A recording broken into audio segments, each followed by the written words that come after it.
Rogue Radio. Now available on Mixcloud at mixcloud.com/Rogue Country. Keep it rogue. Hey guys, what's going on? Welcome to another episode of Into the Van. I am Mike West and I am so excited to be back for another episode with you kind folks. If you are enjoying this podcast, please go leave it a review wherever you can review your podcast, over to Apple, iTunes, Amazon, wherever. It's greatly appreciated and it'll help us get the word out. Just recommending it to a friend would help infinitely. Word of mouth is always the strongest thing you can do. Today we are of course sponsored by Rogue Radio. I absolutely adore Rogue Radio. It's my favorite radio station, unbiasedly and biasedly, because I am lucky enough to do a little show on there every other week, trying to bring a platform to independent UK, international, European, American, Australian acts that we think don't get enough credit and enough recognition really, and it's just trying to even out the playing field. We are of course brought to you today by my album The Next Life. It's almost been out a year and I can't believe the response for it. Even just the fact one person picked up a copy blew my mind. You can also pick up a copy. I'm going to drop a teaser for you now.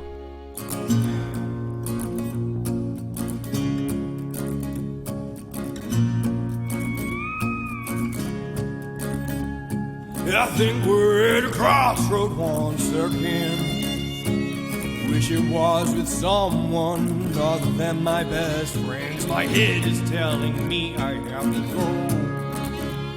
My heart is wishing that it ain't so. So you go left, I'll go right, and I'll catch you in the next life. You go left, I'll go right, and I'll catch you in the next life.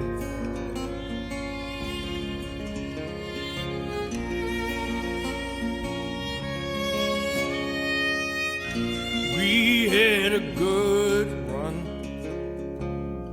You can't say it weren't fun.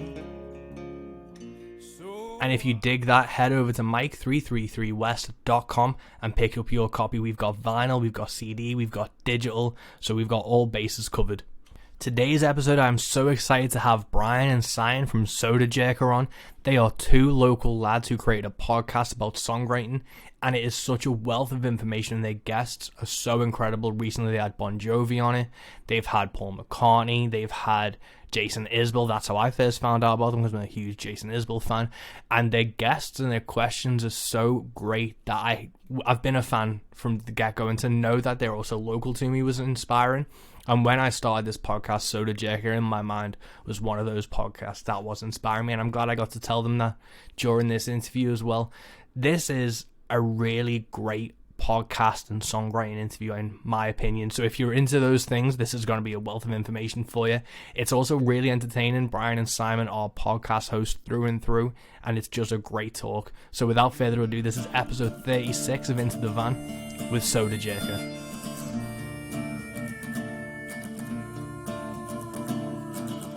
Welcome to Into the Van with me, Mike West.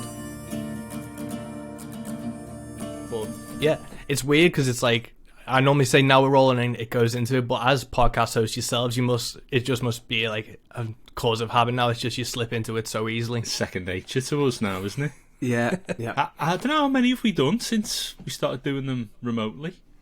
Oh God, I would say about 40.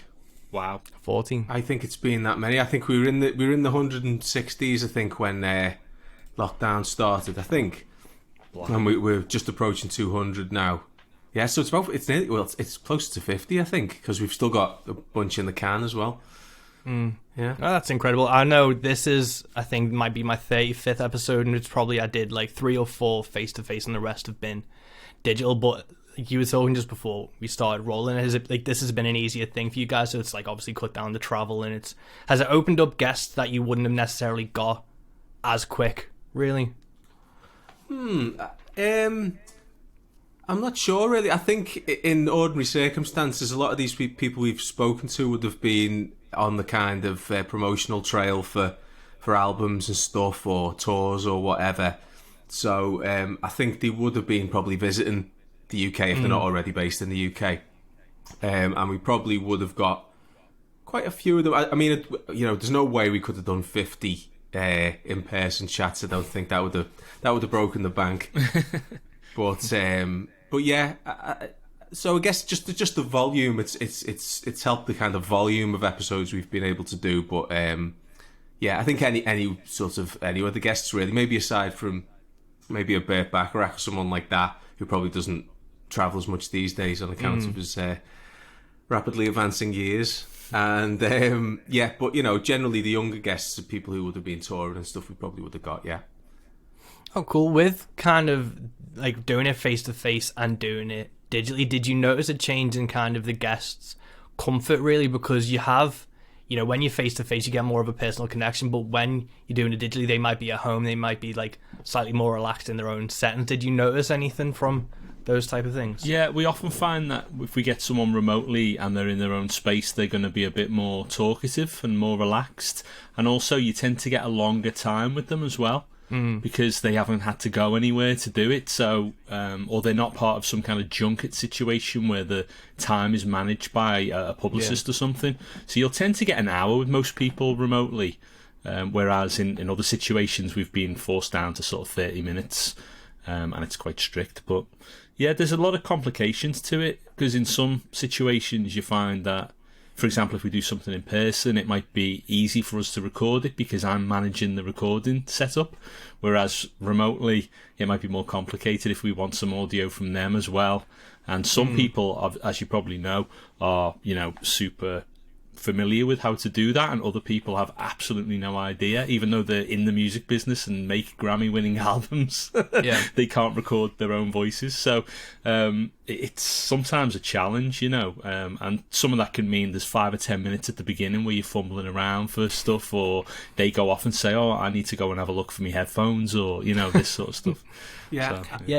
So I was just going to say, I think conversationally as well, it's a little bit maybe a little bit more challenging than in person, because in person you can there's more of a natural kind of ebb and flow to the conversation. You can sort of politely interrupt, or you can make a motion as if I'm going to say something now, and they will sort of just naturally hold back, and you'll say what that's harder to do on Zoom remotely, so there's a little bit more in the way of interruption and sort of slightly a few faltering moments here and there that you wouldn't necessarily get in the sort of in person, basically. And obviously you can edit that stuff later to sort of improve the flow of the conversation, but there's no room for quips, is there, on Zoom?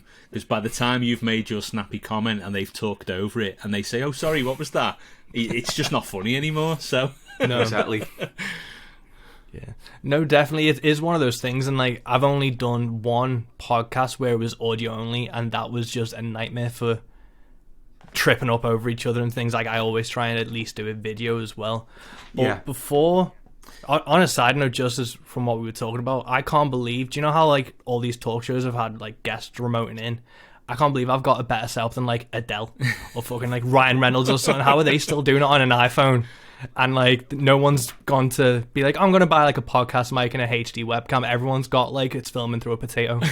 Yeah, I know, it's crazy. And the amount of people who don't wear earphones, so you got all that delay, and again it's the spill and the talking over each other. You get much more of that, obviously, if you're not wearing kind of earphones. Yeah, no, it's crazy. I'm sure, like we do, I'm sure these people are briefed beforehand by the production team to like, listen, if you could wear earphones, if you could be in a quiet room, and some of them take notes, some of them just don't, and that's been our experience. Mike, do you need audio from us or video? And it should, if you guys are recording through this, that should be fine. Just audio though. Yeah, it's all audio. Okay. It's not a video podcast. Just checking that you weren't expecting me at the end to give you a nice HD video. Oh no, it's all just audio.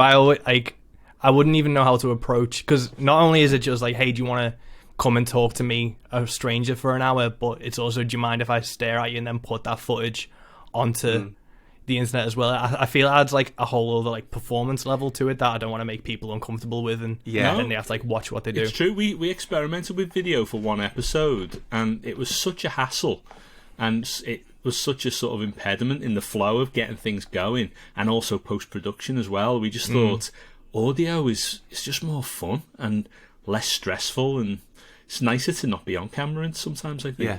Although, as you were saying, you prefer to kind of have the guest on camera, and we definitely feel the same. You know what I mean? When you've just got a name on a black background, and we're sitting there kind of large as life, and you just can't see them. It's odd. It's an odd setup. You know, they can see you, you can't see them. And that does make you feel a little bit oddly more self-conscious maybe than if if they're just on the screen with you.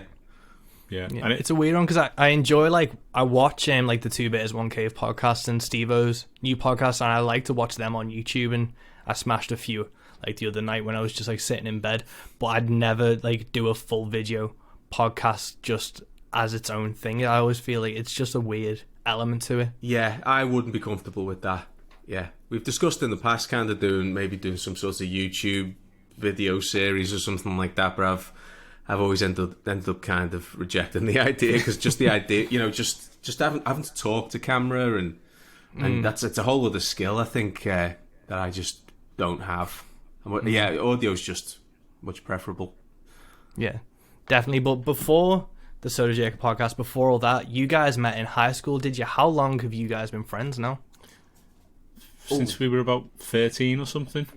Yeah, it's getting on for 30 years now. We started secondary school in the same class in like September 1990. That would have been. So we've sort of known of each other for over 30 years now, but I think we probably didn't become friends till maybe year 8, year 9. Would you say, Si?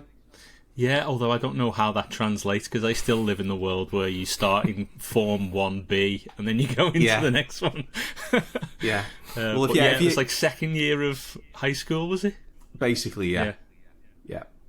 That's so cool. Like, all my like close friends, I've got 6 of us who have, like, we grew up together, we met in high school and things. What do you think it is about that kind of dynamic and those formative years that make a friendship last, like, going into 30 years? Because me and my mates, I'm 30 now, so we're going on like 17 years now, and it's still one of those things where it's like, how have I still managed to like keep these idiots around, and why have they still like let me tag along with them? It's a pivotal moment in life, isn't it? Just as you're coming into your teens and you're starting to formulate your personality and your tastes. And, well, I guess your personality gets formed earlier than that, but, your sort of adult personality and, what you're going to be about and what you're into and all of that sort of stuff. And, I guess, if you look at people's Facebook pages, oftentimes they're still friends with all the people that they went to school with in that period. Not necessarily friends with people from, primary school, but certainly your senior school is where you can sort of get your gang of mates, isn't it? And usually not many of those go away over time. Although you won't necessarily see them all the time, you do have that thing where if you meet up with them, it feels like no time has passed. You go through a lot together, don't you, in that period of your life? That's it, yeah. And I think with us as well, a lot of our friendships been based around kind of just the shared taste in music and films and comedy and stuff like that. And we probably bonded, I probably bonded with Si more over that kind of stuff than I did with a lot of other people. People I'm still friends with to this day, but, me and Si just seemed to kind of hit it off in that. I think it was films initially, actually, before, because I wasn't really, I liked music, but I wasn't kind of heavily into it around sort of 13, probably around 14, 15, I started to get into music more. Whereas Si, I think, was playing guitar when he was like sort of 12, 13 maybe, and getting into stuff. But yeah, I remember sitting together in French in like second year, and somehow I think we were just sat together. We didn't choose this. I think it was just the how the teacher kind of arranged the class. We happened to end up sat next to each other. And somehow I think we got on to like talking about Ferris Bueller's Day Off and Breakfast Club and John Hughes movies I remember, and kind of the comedies like National Lampoon's Vacation and things like that. And just it was movies, and then we just sort of quote movie dialogue to each other. And then it's somewhere along the way I sort of started playing music as well. I took up the guitar and then took up the bass, and then we were in a band together, and it just kind of snowballed from there. Yeah, I used to tape sketches from Saturday Night Live, the early 90s cast, and give them to Brian on VHS to watch. And where did you manage to get SNL back in the 90s? Was it on cable or something? It used to be on channel, wasn't it? The NBC Super Channel, was it? I think it was on Sky 1 at like 1 a.m. Oh yeah, the Tonight Show was on the NBC Super Channel, wasn't it? That's right, yeah. Yeah. No, that's so cool. And that's kind of like the same thing with me and my friends. It was kind of like we were all the alternative kids in the school, so we got pushed into like just one corner of the school, and it was like, that's where all the moshes are, and you stay there. And then we were like, that's fine, because this is all the people we actually like anyway. So then it was like Sabbath, and then it was me and my friend. It's just like Nick Cage films. And we've always just had like that thread of whenever a new Cage film comes out, we'll go watch it and stuff. But it's amazing how films and like pop culture is like, it really cements into the bedrock of like friendships with your podcast. And obviously you've talked to some absolute legends like Bon Jovi and stuff. Has that been kind of where you have to step back and be like, these are people we've been admiring and talking about since we were kids, and now you get to sit down and have a conversation with them? Yeah, it's weird. It really is. It's weird, isn't it? You know, a lot of these people we speak to, we've been fans of for decades, and so there is part of you that kind of goes, oh my god, you know, Bon Jovi actually does have that face in real life. And there's another part of you that goes, okay, you've got to ask some questions now, so get on with it. And then you just set all that aside and just try and do your job and get it underway, and usually it comes off pretty well. We've had some lovely experiences with these sorts of people. Yeah, you've just got to just get on with the task in hand. There's kind of like flippant as that sounds, it's not remotely, you know, you are nervous going into to meet these people or even get on Zoom with them, you know.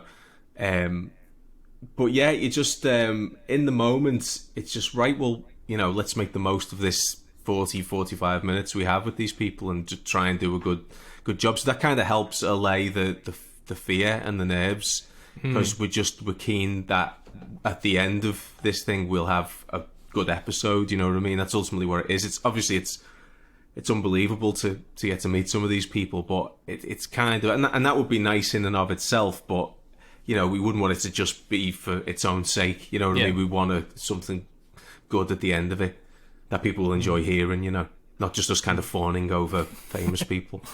Yeah.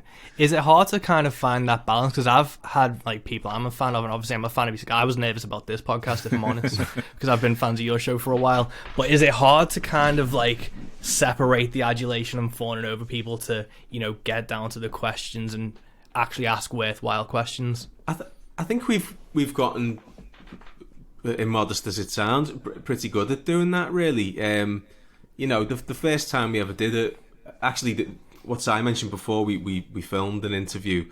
That was our first ever in-person interview, with Ben Folds 5, and this was talking about 2012 we did that.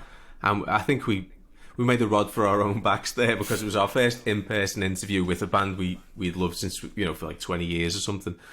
And maybe not 20 years, but you know, and we're filming it in high def, and it was like, you know, I remember sitting down thinking, why didn't we just do this like over Skype or, but so that was, you know, tremendously nerve-wracking, but we managed to get through it. You know, it might not have been our best interview ever, but it turned out pretty good. And then just over the years through doing it more, you just kind of, I don't know, we're both pretty sensible. We don't get kind of carried away and giddy, you know. We do afterwards. We're excited beforehand, and we're giddy afterwards. But we're both good at kind of right in the moment. We just seem to be able to focus. And personally speaking, I mean, that's just something I discovered I was able to do by doing it. You know, I could never have predicted that. I would never have believed I'd be able to sit face to face with McCartney or Sting and not go to pieces, but that's just how it's turned out, you know. So and you just take kind of courage from that going into future interviews. Yeah, I think preparation helps as well, because we prepare quite rigorously, and we know what we want to ask about, and I mean, with a lot of these people we already know the catalogue, but if we don't know the songs as well, then we study up on them, and we pick out things we think are important to ask about, and that can help, you know, when you're in a situation where you're looking into the craggy lines of a famous face. You can kind of rely on what you've prepared to get the question out and get a good answer out of them, you know. And also typically with the real big guns, you get especially if it's an in-person interview, you get quite a limited time. So it could be 30 minutes, for instance. McCartney or someone like that's like 30 minutes. So that focuses you even more, because like, right, there's no time for faffing about here. We've got to just get to the questions, get decent answers, try to steer them away from rambling where possible, which is sometimes easier said than done, but and yet, so that just focuses the whole thing, and they'll have a new album to promote usually. So it's not like, if they've had like a 50-60 year career, it's not like you can just go over every album in the back catalogue. You've got to mostly talk about the new thing and maybe draw on some older stuff as well, where, maybe towards the end if there's time. So that helps with the nerves and stuff as well. Because I think if we were given, right, you've got 3 hours with Paul McCartney, then that is hard, and to keep that plate spinning for that length of time would be really difficult. So it's actually, getting 30, maybe 40 minutes is ideal for us, really, and it just makes our job a little bit easier, and just allays the fear. Yeah, because it is a performance ultimately. You go in there to deliver a kind of performance that when people listen back to it, they're going to be entertained in some way. Not that we think of ourselves as entertainers in that fashion, but like, you do have to be asking interesting things and responding in a way that's going to keep things ticking over and keep things fun and engaging, and as Brian said, if you get 30 or 40 minutes with someone and it's a major star with a long history, having the discipline to say, okay, we're not going to cover Penny Lane and all of that stuff in this chat, but we can do a good job of one album. That's important, just having that focus and being able to say, because it's very tempting, isn't it, when you get that chance to sit down and ask those questions, but those questions have been answered in great detail elsewhere by people who had more time. Is that something you look for as well, as like kind of, with Paul McCartney, it's like, the majority of the questions he's been asked, do you then try and sit there and think of, if that's been the majority of the questions, now what have we not seen before? What are the answers we haven't really got yet? Yeah, basically. We're both, big McCartney fans, and we've seen probably read hundreds or heard hundreds of interviews with him in the past. We know all the tried and trusted anecdotes, the learning B7, the Hey Jude story, movements on your shoulder, all that stuff. So obviously we're trying, like, let's do our damnedest not to go down that kind of avenue. I've heard people do that too, and they've kind of failed, because sometimes if Paul wants to tell those stories, he'll find a way to tell them, regardless of the question he's been asked. And a lot of people are like that, they're sort of quite, certain stories, they're so well told that they've become quite entrenched, and so they're just kind of pulled out at every kind of opportunity. So yeah, you do try your best to kind of steer clear of those kind of well-worn stories. It's fine if he ends up telling something like that, or it's not a problem really. People, I think with McCartney, I think we would have had a free pass for any story he wanted to tell. I think people were kind of so thrilled that we had him on, but obviously we were keen to try and get new stuff, and we had the new album to talk about, so we as I said before, we tried to just focus on that, where possible, maybe draw on some older things and refer to older tracks and things, but mainly we just focused on the new album. And ultimately it's a podcast about songwriting, so it doesn't have to be what I call a kind of jukebox interview, where it's like, now tell me how you wrote this song, tell me how you wrote this song. It doesn't have to be. We want to know ultimately how Paul McCartney, keep using this example, but we want to know how he writes songs. So whether he's talking about Hey Jude or he's talking about a track off Egypt Station, you're still hearing about how he writes songs. So we've learned to not be too concerned about, we didn't get to ask about that, we didn't get to ask about this. As long as we get enough insight into the craft of songwriting from that person, it doesn't really matter what songs you ask about. At the same time, I've heard people say try not to be too clever, because people like that have heard it all before in terms of the weird question, how much is a pint of milk, Paul, that sort of stuff. And you try to fox someone like that and they're like, yeah, I've been doing this for 50 years, mate. It's not, That's right, yeah. Catch me out. So it's somewhere in between, isn't it? It's as Brian said, it's just focusing on the thing we're really interested in, trying to build up a portrait of that person in that moment on that topic, Yeah. No, cool. Do you have any influences in terms of interviewers or podcast hosts that you really not necessarily steal from, but you like their delivery? I really like Sean Evans from the Hot Ones YouTube show, because of how he kind of presents himself and the questions he does for the deep dive are really interesting. So taking away the performance of the Hot Wings and stuff, it's a really interesting interview that you don't really get to see from late night and things. Is there anyone that you draw from or are inspired by for your interviewing?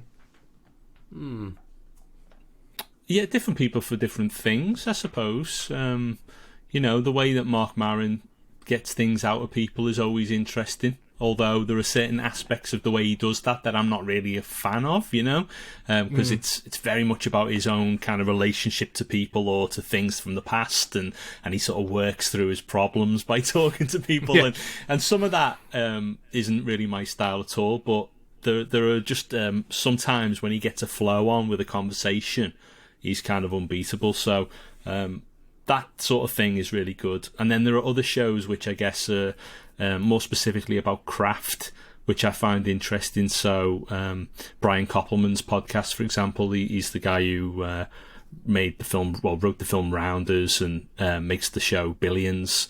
And he talks to people about, he knows a lot about music because he was in the music industries, but he talks about, oftentimes filmmaking and craft of screenwriting and that sort of stuff. And just seeing the parallels between how people approach creativity in other fields is quite, a really interesting thing. And he teases that out of them pretty effectively, I think. Yeah, I enjoy Adam Buxton's sort of very kind of loose conversational style. I mean, which isn't necessarily what we do, but the sort of the vibe of his conversations is something we sort of try and establish as well. Just a nice conversation between three people. I think there's some of his interviews are. I mean, do you listen to Adam Buxton's podcast at all? I've only listened to bits. Yeah, I've never been a hardcore fan of his. I've only ever listened to, I think, because I'm a fan of the Distraction Pieces podcast, and people always recommended it. So I think I listened to one or two a few years ago, but I didn't stick with it. Well, I really recommend the Michael Palin one from, oh God, it might be getting on for sort of 3 or 4 years ago now, maybe. But that I think is one of the best interviews with anyone I've ever heard. There's just something so intimate about it, like The Strangers, where it takes place just in a back room. I think some sort of club Michael Palin is a member of, like a Groucho Club type thing or something like that, and it just goes into all these areas of sort of, there's talk about Monty Python and all that sort of stuff. There's fun stuff. It's but they get into sort of stuff about quite heavy things, like the death of Adam Buxton's father, because he compares his experience to that to Michael Palin's experience of being with Graham Chapman when he died, and Michael Palin, he doesn't shy away from any of it. He's very comfortable talking about it, and it's just, but it's emotional, but it's not heavy. You know what I mean? And or depressing. It's just a very real, warm conversation. There's a really nice rapport there. That's one to start with if you were going to sort of go down that particular rabbit hole. But but that's ideally what we want, is that kind of just a sort of as warm and as kind of intimate a conversation as I guess you can have. Well, it's a different kind of intimacy we're talking about. We're getting into process of songwriting, really. We're not getting into sort of personal stuff, but the vibe of that particular episode I described is kind of, I think, an exemplar, really, of what a good interview-based podcast should be.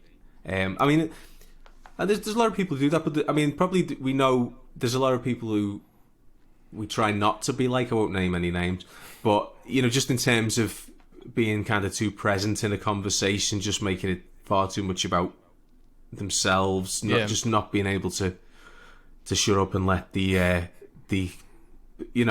interviewer speak. The interviewees, sorry. Go on. I think that happens a lot with comedy podcasts, doesn't it? Because it's a comedy podcast, so everyone wants to score all the time, and so the interruptions are designed to kind of say, oh, and yeah, it's just like that time when this happened, and it's frustrating, that I find. Exactly, that's it. Yeah, it's just we just try and stay out the way as much as possible, and we appreciate that in other interviews as well. We're there to sort of push the conversation along where necessary, but if the person's a good talker and they're just they're giving us good stuff, then we're happy to kind of let them talk. I mean, we will try and jump in if they've been talking for 10 minutes and we're running out of time, we'll try and kind of nip in there and shut them up. Yeah. But no, but it's just, and those kind of things, I don't know, each style of guest poses their own. You have the guest who sort of gives you the short, clipped kind of answers. Yeah. And then you have the guest who will happily talk for 10 minutes, and each poses their own separate challenge, which we kind of enjoy. The one we enjoy sort of having to kind of work a bit harder to get more out of the guest. But it's also nice to just kind of sit back and let them do the kind of heavy lifting. Yeah. No, that's really cool. Like, I ended up down a YouTube rabbit hole of podcasting tips and videos and things. I ended up on a video where it was top 10 tips Joe Rogan does for interviews. I was like, oh, that might be interesting. I watched it. I was like, maybe I can get something from that. But I realized it was on a YouTube channel that was just the most toxic masculinity fucking thing in the world. And in the end, I had to reset my entire YouTube channel and clear my search history, clear everything, because I was just getting recommended all these awful videos about show your confidence. Yeah. And it just completely derailed that. But then, like you were saying with comedy shows, I'm a huge Bert Kreischer fan, but he cannot let a motherfucker talk for longer than 10 minutes before he jumps in. But with, like you were saying about necessary short clipped answers and guests, how do you kind of get them to elaborate more? Is it more you just have to ask? Because I always worry that when I get short answers, I'm going to burn through the questions I've got kind of prepped, and then I'm kind of just going to be freestyling and free-falling with it. Do you have a plan for this, or is it easier with the two of you there? You can kind of jump in and out.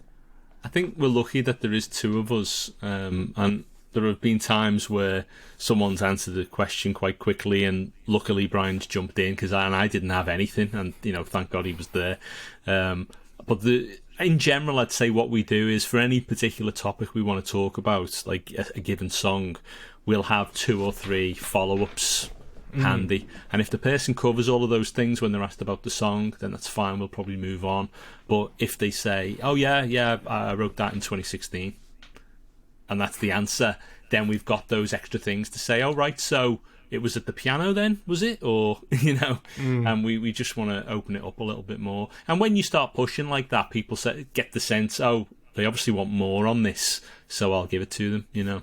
Although you do come across people who, for whatever reason, don't have anything else to add about how it happened, and that's not frustrating, but sometimes a bit of a challenge, and you will go through the questions faster than you would have liked, and so that episode might be 25-30 minutes where ordinarily it would have been 45. And with those questions and with those guests, have you noticed a difference between, say, a newer artist that you're interviewing and like Steve Perry or Bon Jovi, where they've been in the game for so long, they know what's kind of expected of them is to spin a yarn, but the younger artists may be nervous and not as used to talking to themselves in that length of time? Have you noticed the difference between those type of guys? Not necessarily, no, actually. Sometimes the younger artists are better in that regard because they may be less grizzled and jaded. They're more, all this is kind of relatively new to them, and if they're fresh and they're just enthusiastic about music and songwriting, and they're at the start of their journey, So whereas Stephen Perry was a great interviewee and very effusive, but yeah, it's not necessarily any impediment to being kind of smart and insightful about songwriting. just trying to think of a recent young guest we've had on who's a good example. Well, maybe a few years ago we had a guy called Declan McKenna on, who had literally he was about to release his first album. I think, he prior to our interview, I think he'd only put out a couple of EPs and stuff, but he was tremendously articulate and smart beyond his years, and we got lots of great stuff out of him, so and I think that was a lesson to us, actually, because maybe prior to that we maybe were a bit of the opinion that what's a 17-year-old got to tell us, you know what I mean? And then we learned from that, quite a lot, actually. So that sort of opened us up to having kind of younger guests. Because I think prior to that, maybe we'd leaned more towards the old guard. Or, you kind of sort of people who've been around a couple of decades at least. And then after that, we thought, no, we can actually sort of... And I think it's helped the shelf life of the show as well. It's just meant we can go a bit broader and more varied in the styles of people we talk to. Yeah, I think we realised that some of our future guests are right at this moment doing their GCSEs. Well, that's it, yeah. Yeah, and with kind of not necessarily just those younger artists, but as songwriters yourself, and you've been in the, it's 199 episodes so far, 200 will come out soon, will it? So you've been in the game for a while now. Have your songwriting, like your own processes and your own thoughts on songwriting, been challenged and flipped from these conversations? I think so, yeah. I mean, it's hard not to, really, when you've had so much stuff told to you from all these professionals over the years. Anyone, even people who weren't particularly engaged with songwriting, would probably have gleaned quite a lot about creativity in general, or discipline for how you do that kind of work or whatever. But for us, it's like a gold mine, isn't it? We just we think about things in the context of what these people have told us, and it's just a helpful kind of bank of information that we can rely on now to sort of say, well, if this isn't working, then what about we try it that way, because we heard that was a way that someone got around the problem. And that's typically when that stuff becomes useful, because we have our own ideas, obviously, and we've written songs together since we were sort of 13, 14 or whatever, so we don't really need any help in that sense. But when you come across blocks or problems or things that aren't quite what you expected, it is really useful to be able to say, well, what if we just did it the way, Dan Wilson said, do the bass line backwards and, put this on top instead, or try writing a set of lyrics to a song you already know, or just any kind of tip that can help sort of move you on, Yeah, I think songwriting, it's not easy to do, or it's not easy to do well. Anyone can write a song, and and I would hope we've encouraged a lot of people to try it. Aside from just being listened to by people who were already into songwriting, like some people have just taken up songwriting from listening to the show as well, which is very gratifying. But it's still hard. It's hard to do it well. You know what I mean? I don't think it's made it any easier. But as I says, it just gives you a few more kind of options if you get stuck. Well, let's try this, let's try that, and sometimes things just kind of maybe creep in unconsciously. You don't necessarily sit there and think, well, how would Gilbert O'Sullivan write a song? But then you'll write something and you go, oh, that sounds a little bit like something he would do. You know what I mean? And that comes, just from listening to a lot, because for the interviews, obviously, we have to do a lot of prep, a lot of research, a lot of listening.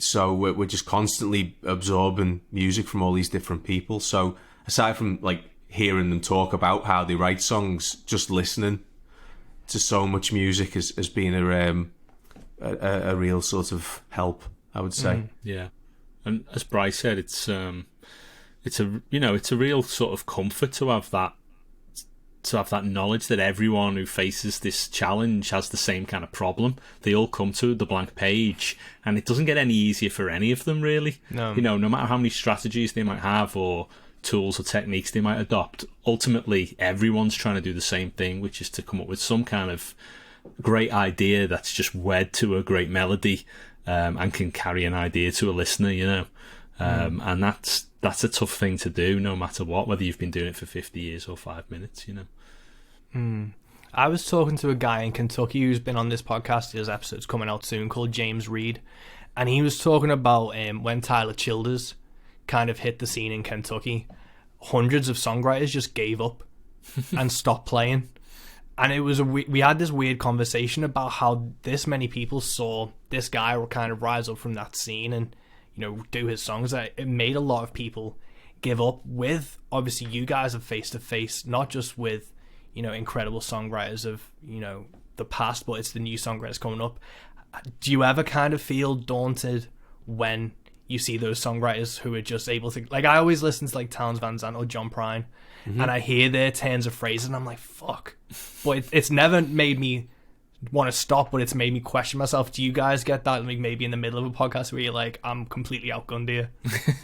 Maybe not in the middle of a podcast, but definitely when you're listening, you know, when you're listening to these incredible back catalogues, you know, you do sit back and go, Jesus, you know, it can be overwhelming, and you can then sort of, you know, compare it to what you come up with and think, oh, the fuck, you know, what's even the point?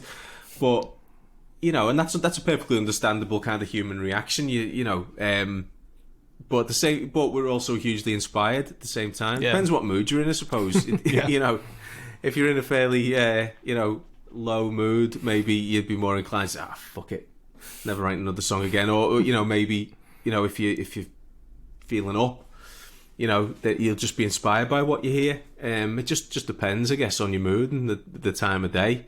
But generally speaking, for us, it's inspiration. We're not deterred in any way, really. Yeah. Oh, good. Like, that's the main thing. And it's all like, when he said it, it blew my mind. I was like hundreds of people had that same thought, to be like, fuck this. And Yeah. it was like, but it was also, and it's not to slag off Tyler Childers because I do love his music, but it was like, it wasn't even like Christopherson or someone like that made you want to quit. It was like this new kid who's come up and is like 3 albums deep and made you want to bail on it. Yeah, I think if anything's a deterrent, really, or could be a deterrent, it would be just the sheer volume of stuff that there is. You know, there's just so many songs. There's so much music, more music than any of us could possibly hear in a lifetime. And for me personally, like that is a difficult. You know, so if you're sitting down to write something, you know, that the first obstacle for me anyway is try and set aside the fact that there are gazillions of songs, lots of very, very good songs, lots of very talented songwriters. You know, just try and set that aside and just concentrate on what you're doing and try and come up with something that you like first and foremost. Are you getting off on what you're writing? And, you know, that's a hard mindset to get into because, you know, as I say, we're just so bombarded with more than ever, bombarded with content. It's just, you know, it's just being just churned out by the second, and you're sitting down with your guitar trying to come up with something new. And it's easy sometimes to think, oh, maybe there's nothing. Is there anything new, really? But it's those are the things, rather than any one person's song catalogue. It's that general sense of, God, there's so much stuff. I better make this song count. Yeah. You know.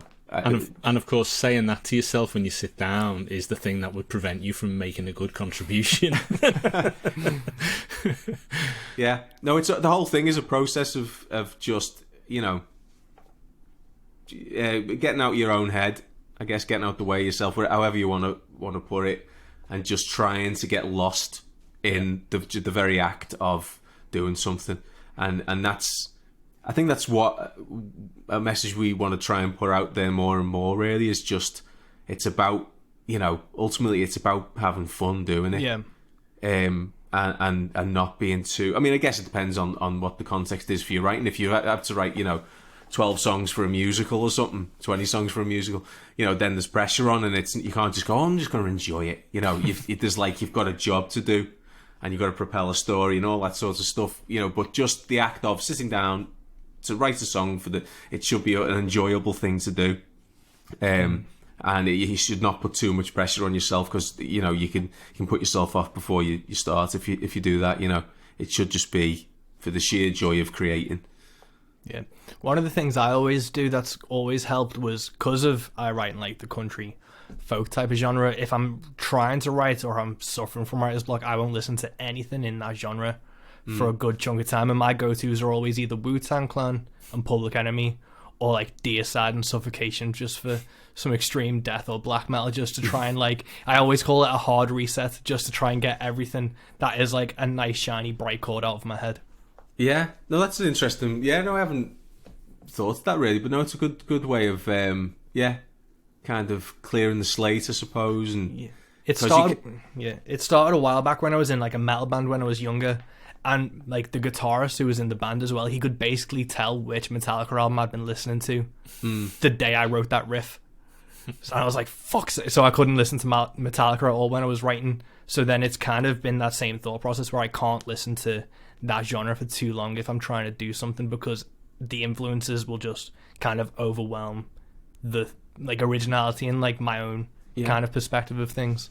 No, well, to be honest with you, thinking about it, when I've sort of listened to an album I like or I've enjoyed, and then I've got feel kind of inspired, and then picked up and tried to kind of write something right after here, it just has never worked. You know what I mean? Because I'm immediately then I am comparing what I'm doing to this thing I've just heard that I liked. So it can be a sort of dodgy road to go. So you're probably right to kind of you just get completely away from that stuff. Listen to something new, or not listen to anything. Yeah, just kind of try and just go dry for a week or so, and then just see what at the end of that week what kind of stuff you come up with. Unless you start writing a load of like death speed country or something. Do you know what? My stuff kind of borders on that anyway, so I do have to kind of draw a line, and then a lot of it is just Wu-Tang and Public Enemy. But what do you think, like, the longest you guys have gone without actually listening to music for the longest period of time, like consciously listening to music for? Ooh. Tricky one. Yeah, that's a good question. I would say, because of the schedule for the podcast, the last 10 years has just been filled with listening. It's 10 years this November since we started, and we're almost always preparing for a guest. So there's, I think, 3 in the calendar now that we're going to be listening for. So, any spare moment I get, I'm putting that playlist on for that artist, So I'm listening to potentially 3 artists at any given time, and they'll all be in different genres and stuff as well. So actively not listening to music at all, I couldn't say that I've done that in the last 10 years. Yeah, I mean, I would say, I don't know, maybe a few days at a push. Whereas Sai says, we are sort of constantly prepping for interviews and stuff. So, I mean, it's a funny thing because, we love music, we love listening to music, but prepping for an interview, it's sort of a double-edged sword, because it's great you get access to a new album sometimes by an artist you're a massive fan of, like McCartney. We got Egypt Station when did we get it? About 6 weeks before it was released, something like that. So that's like a tremendous privilege. How often is that going to happen? So that's great, but then there's also the element of homework. You're not just sitting back and immersing yourself in it. You're sort of having to kind of study it a bit and be thinking about, what am I going to ask about this song or that song or this approach or whatever. So, that's as I say, it's I'm kind of ambivalent about the way we have to listen for the podcast. Obviously it's enjoyable, but it's compromised as well, and usually it's not till maybe after we've interviewed the guest and it's in the can for about a given record or whatever, that then we can go back and hear that thing and go, God, this is really good, I'm enjoying this now. Just the pressure's off, I can just hear it as it was meant to be heard. I do sometimes go back and listen for pleasure after we've interviewed them, which is a slightly different feeling. And you hear the song, it's like, wow, this is and you realise you weren't really, you were obviously engaging with it, but just in a different way. You were engaging with it as I suppose an interviewer or a music journalist would engage with it. You weren't just like letting yourself just sit back and enjoy it. Well, that was going to be one of the things I asked, because I went to Hope Uni in Liverpool and I studied music there, and one of the things, like, during my time at university was probably the least creative I ever was. And, I had to write an essay. You had to pick a song, write an essay about it, and the first thing the tutor said was, don't pick a song you like. because you're gonna have to play it to death and you're never gonna want to listen to it again. And I did, like, I kind of like the song, like I love Stevie Wonder, so I did Living for the City because it had like such a wealth of content, like explore and dig. But I've still not really listened to that without thinking of university, and guitar lessons were compulsory, so I just didn't fucking play guitar for a few years after that, just because I was sick of the thing. But is it hard when you have like an analytic approach to songwriting and, you know, an academic approach like you do, and your backgrounds, to step away and like cut that out to just enjoy the music? Does it take, like you were saying, like a year or two to go back and finally get to appreciate something at the face value of it? It probably doesn't take that long.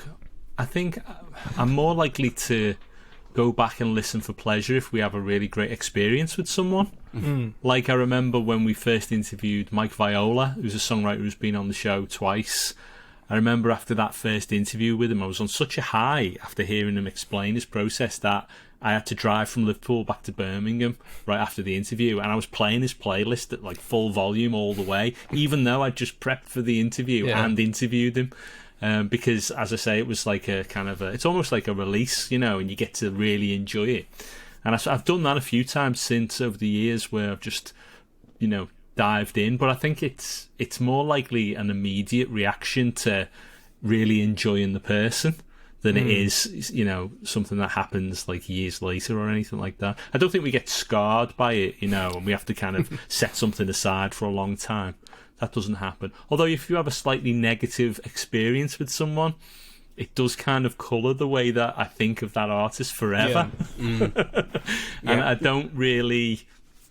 I can't say I completely enjoy their music in the way that I once did, just because I kind of know the personality it came from more so than I did before, and that's a little bit of a complication I didn't expect. Yeah, no, I'm the same. Yeah, I mean, although that's been extremely rare, and even the sort of quote unquote negative experiences were not, you know, they weren't nothing terrible really. It was just maybe a person wasn't quite as warm and friendly as you hoped they would be. You didn't get, you know, establish quite the rapport that you thought you would. That's what it is mostly. In terms of sort of, you know, thinking about things analytically and academically, we don't get too sort of deep into that really.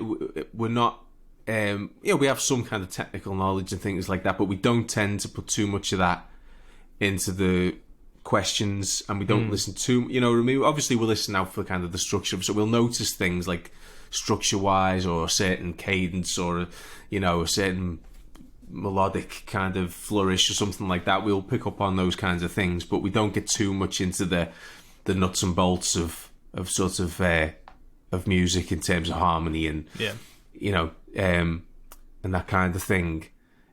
So we're still able to just listen to things and enjoy them, even as we are kind of studying them, if you like.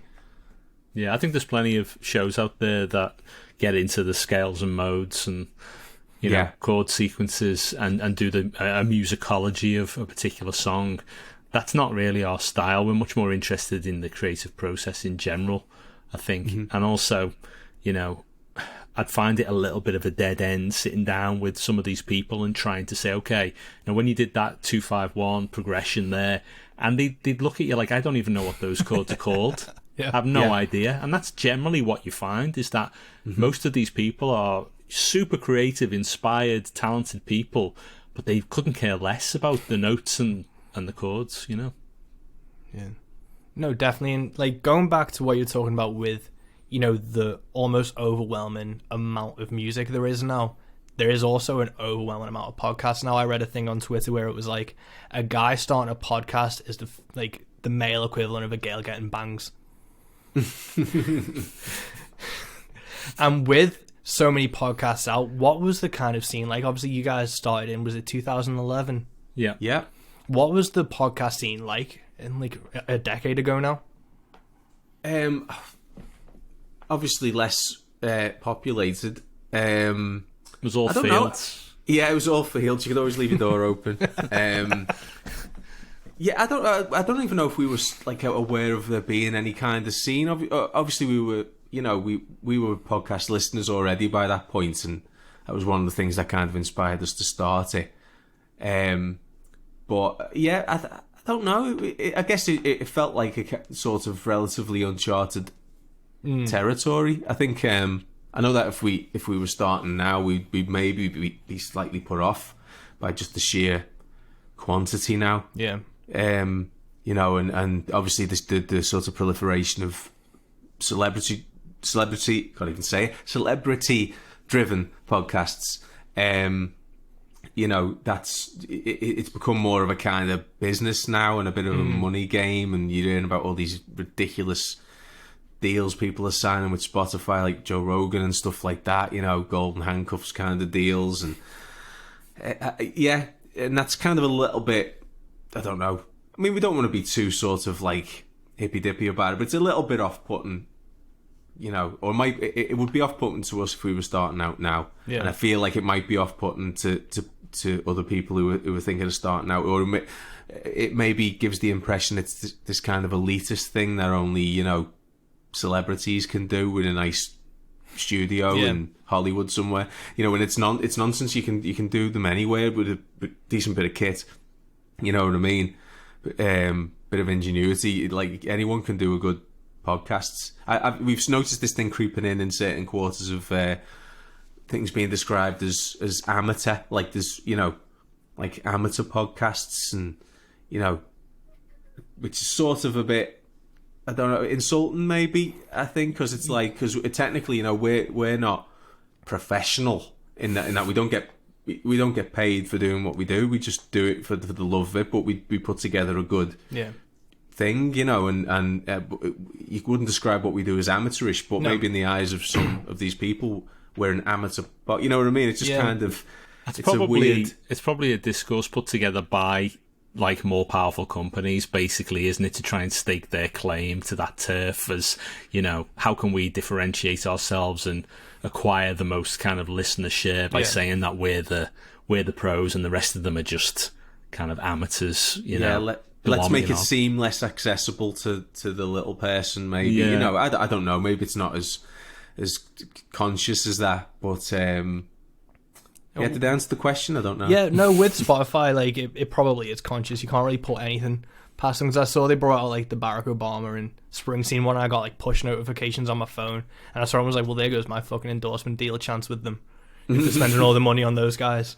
But what I wanted to talk about you two guys as well was, you know, you are independent podcasters. You don't even have, like, ads and things. What was the conscious decision behind that to be, you know, fan supported if people do want to donate and chuck some money to support you guys? What was the conversation behind that and the thought process for it? I think when we started, I mean, it takes a long time to build up an audience, and I think a lot of podcasts these days, they start up, and after the first show, they're selling merch and they're, you know, having sponsors and doing all this kind of like mid-roll, end-roll interruptions of the content, you know, and we just sort of thought that was sort of something you would do down the road once you had the larger audience, really. Putting the cart before the horse. Yeah, I mean, just concentrate on making some good content first. And so that's what we did. And then by the time we built up, you know, 50 episodes or whatever and started getting those offers to sell web hosting for Squarespace, it was like, well, really, they're not offering enough money to make it worth adding that stuff into the content, because it's going to just disrupt the flow of the show. We're going to have to be shilling for all these companies, and really it doesn't cost that much to do in the first place. I mean, we're an independent team, so there's just two of us, which has its limitations in terms of how much stuff we can take on, but at the same time, it's not like we need to pay overheads and keep the lights on and pay a staff. So you know, a donation model where people who love the show can give us money if they want to is much more convenient for us, and just helps keep things ticking over. We never planned for it to be a big money spinner, and we certainly didn't want to have you know, be selling mattresses in the middle of an episode, especially if we're getting into a really deep discussion about creativity and that, you know. I don't want to be sort of hearing an emotional story about how someone wrote a song about a loved one that was lost and then turned to selling razors, you know. Yeah, it's like a really emotional conversation, and it immediately cuts to how you can keep your balls freshly shaven for the low price of $39.99 or whatever it is. No, that's a really, it's just not our style, really. Yeah, I mean, not to say, obviously, if someone came to us and was offering something ridiculous, you know what I mean, we'd be lies if we said, wouldn't we? Oh yeah, no, we'd be lies if we said we wouldn't consider it, but it's obviously that hasn't happened, and we're so far down the road now, and as I says, it's generally it's doesn't cost that much. I mean, obviously, in the last few years, it has cost more in terms of just train fares down to London mostly. That's been the main expense, I would say. But this past year we've recorded 50 episodes for in our houses. Basically, and it just kind of gives the lie to all this nonsense about you need to be in this big Swiss studio, you need a celebrity front your show, you need this, you need that. You don't. You just need to have a good show, and that's it. There are good and bad podcasts, you know what I mean? Not sort of professional and amateur. And the charts tell the truth of that as well, for the most part. Shows like yours and ours are in those charts alongside shows produced by the BBC. Yeah. Yeah, that's it. Just having the stamp of an institution like the BBC or doesn't necessarily guarantee it's going to be good. Just because it's hosted by a famous actor or a famous TV presenter or whatever doesn't mean it's going to be good. It might be, pretty mediocre. It's I guess we found the topic we were enthusiastic about. We just found the concept we thought we might be able to sort of pull off. It wasn't anything sort of earth-shattering in terms of concept. It was just interviews with songwriters, but no one was really kind of doing it. And we just sort of, let's try it. And then here we are, sort of 10 years later, and it worked. It could just as easily not have done, but, and yet we're just at pains to kind of, any opportunity to point out that, it's possible to put together something like, for two people who aren't well known, who don't have some, huge budget to put together a good show that lasts, stands the test of time. Yeah. Now that's really the amazing thing about your show and podcast is, it still has that punk ethos of it's open to anyone with an internet connection, really. And it's just how much you give a shit and how much work you put into it kind of shows how long you'll be able to stick with it. Yeah, that's it. I mean, we're as much as we've sort of established ourselves by now, plenty of people sort of know who we are, but we're still ultimately indie. We're as indie as it gets. It's just us. Obviously we sort of liaise with publicists and things to get the guests, but ultimately we're doing all the work. It stands or falls, on how good a job the two of us do, and that's it. Yeah, it's about persistence, isn't it? If you're willing to stick with a concept and continually try to deliver something of high quality over many years, eventually it just becomes undeniable and people will notice what you're doing, and you can build an audience that way. It's a war of attrition, you might say. It's mad, and it's just, I don't know, you have to be kind of obsessed as well, maybe slightly demented to stick at it this long for very little, sort of financial reward. You've just got to be really passionate about what you're doing. The amount of people who've said to us over the years, be it friends or relatives or whatever, I can't believe you don't get paid for this. It's well, really, it's kind of, why should we? We certainly didn't start off from the point of let's do something that makes us money. That's not how this began. It started out as sort of a thing we were enthusiastic about. If that had been our goal, we would have stopped after 10 episodes, I'm sure. Yeah, it's just not, and people sort of marvel when we say that. Well, we do it for the kind of love of it, because it probably sounds a little bit kind of, I don't know, peace and love. But it's just, it really is true, and it's something just keeps making us do it. It just keeps insisting on itself. We can't seem to stop. Even though at times you do think, Jesus Christ, I'm putting all this work in, and you know what I mean, hours of effort and research and listening, and just to create, say, 40 minutes of content that most people won't tell you they liked. You just put it out there, and you assume people have enjoyed it, and it's not like you're getting a round of applause it's just, oh well, I guess, all right, so that's out there. On to the next one now. Yeah. And yeah.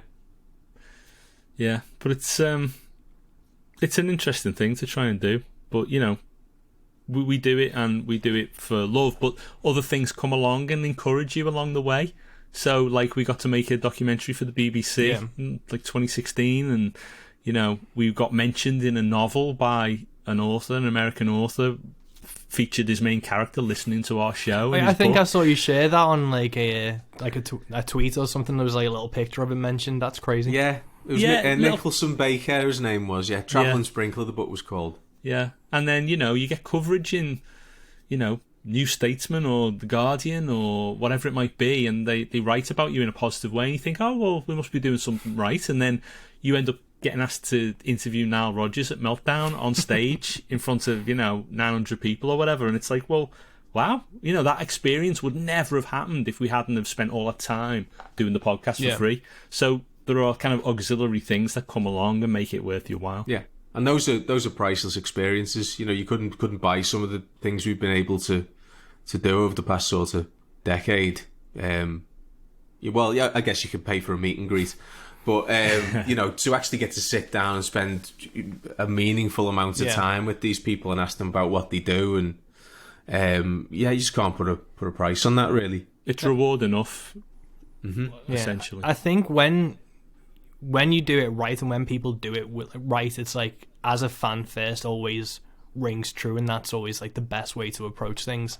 But I remember doing some research for this. I think there's an article from The Echo from when your first 10 episodes hit, and I think it was you guys hit 10,000 downloads, and there was a feature for you in The Echo. Was there a specific turning point that you remember being not necessarily everyone was leaving reviews or giving you feedback that they would listen to, but was there a turning point where you realized people were tuning in regularly and you were getting an average number of listeners, and this might be a thing that has legs?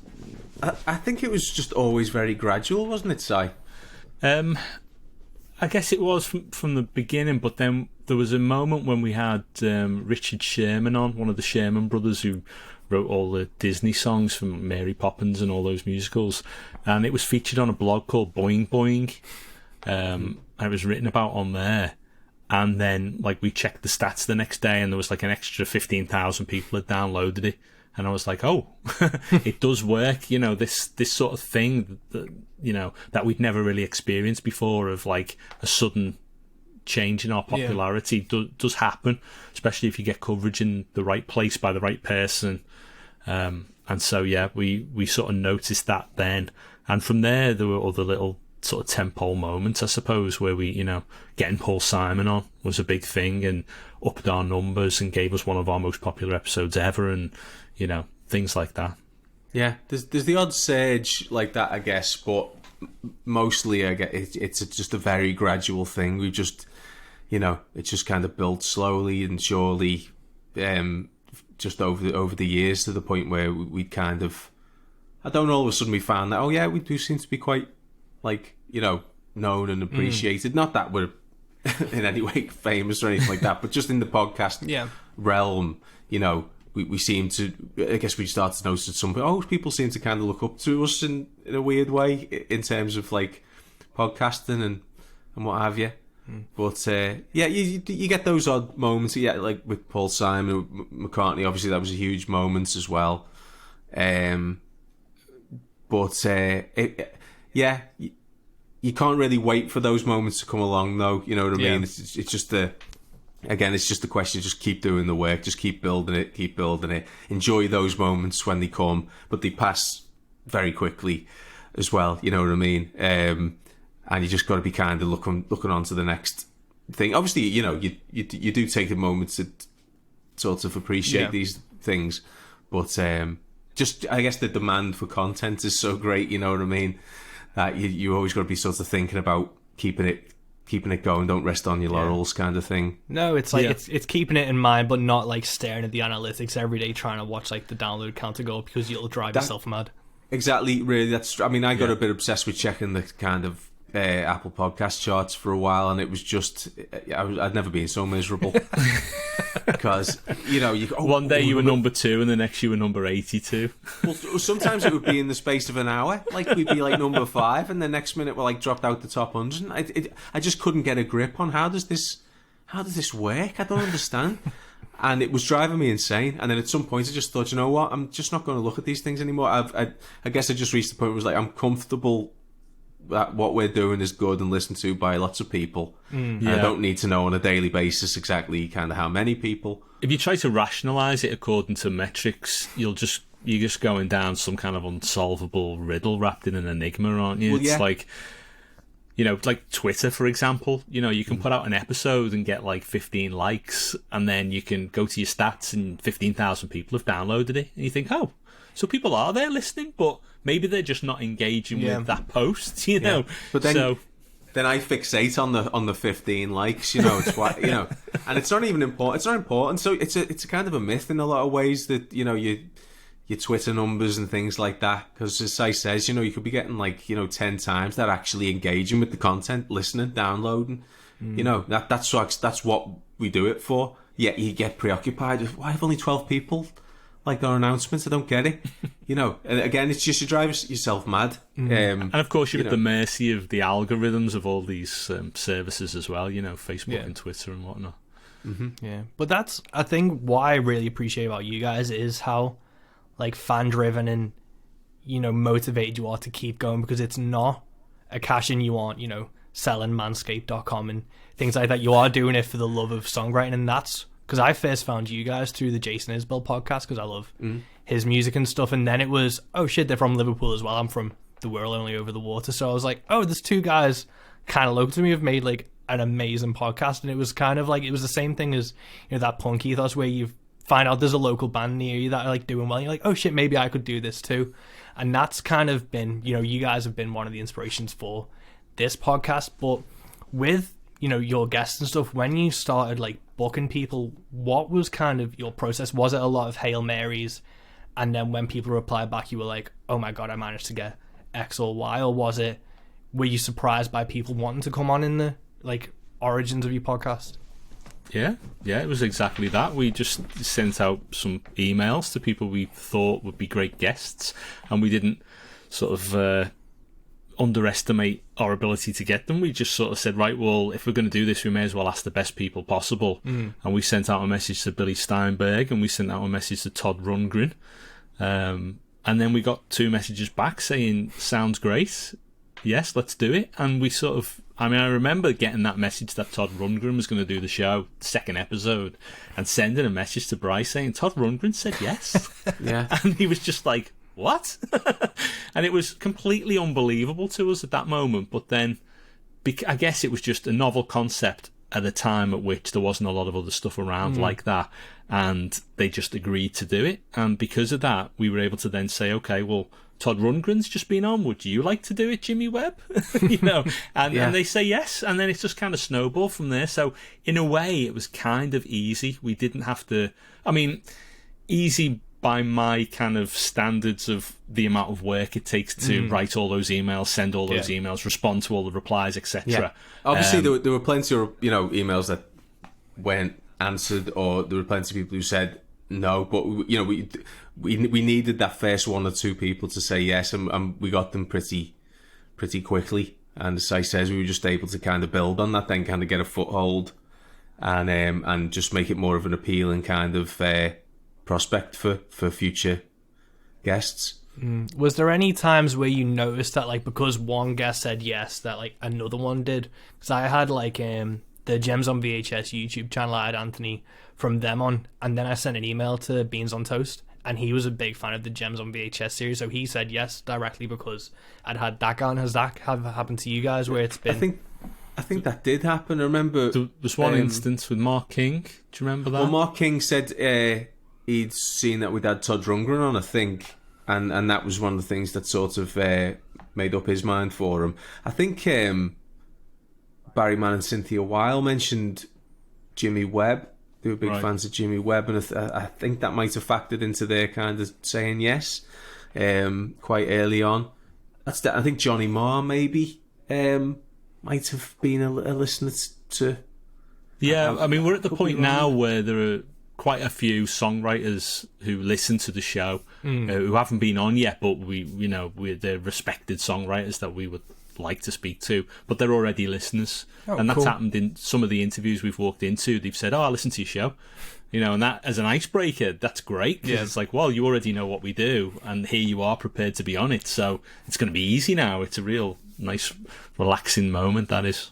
Of course, sometimes we get publicists who tell us, our client X is a huge fan of the podcast, that, we'd love to get him. So we go, oh, yeah, great. And then we'll, start the interview. And we're expecting to start the interview by saying, oh, guys, love the pod. Really glad you had me on. No mention at all. It's just been a total scam by the publicist just to kind of massage our egos. You know what I mean? They've no idea who we are and probably forget about us immediately as soon as we hang up. But, that's the name of the game. Sometimes, they have to try and sort of flatter. Yeah. To, Yeah. No, it makes sense. And, we're coming up to past an hour. I don't want to take up too much of you guys' time, but what's the future for you guys? How many episodes do you kind of have in the bag at the moment? There's still, allow me to just simply count them from my desktop. There is, including episode 200, there is 1, 2, 3, 4, 5, 6, 7, 8, 9, 10, 11, 12 episodes in the queue. Nice. So we've got content on the way. And that's, 12 is a healthy amount. That's enough to be dealing with because of the amount of effort we put into post-production and editing the shows and putting them together. That's a lot of work. So we don't tend to book too many in advance now these days, because otherwise you can have people in the queue waiting for a really long time. But lately we've managed to kind of speed that up a bit and get a lot of these episodes out. So that's been a bit of a relief. So yeah, the plan is to just get these 12 episodes out and see what's coming around the corner. That's always the brilliant thing about doing this, is the longer you do it, the more these amazing sort of opportunities seem to come along. And every year there's something we simply can't believe has happened. And so we've got our 200th episode out in about a week or so. We've got our 10-year anniversary coming up in November.